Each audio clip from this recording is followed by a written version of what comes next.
देख मेरा बर्ड कितना सुंदर लग रहा है। वैसे तो अच्छा मेरा बर्ड लग रहा है। आया तूने तो सिर्फ कलर करा है, वो भी अजीब सा, समझ ही नहीं आ रहा है। मेरा ही अच्छा है।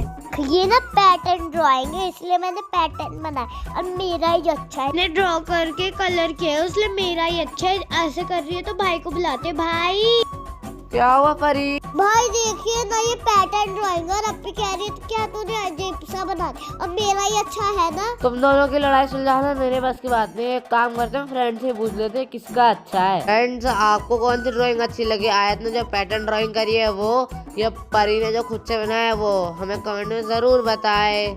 और अगर आपको आयत की ड्राइंग अच्छी लगे तो लाइक करें और परी की अच्छी लगे तो सब्सक्राइब करें।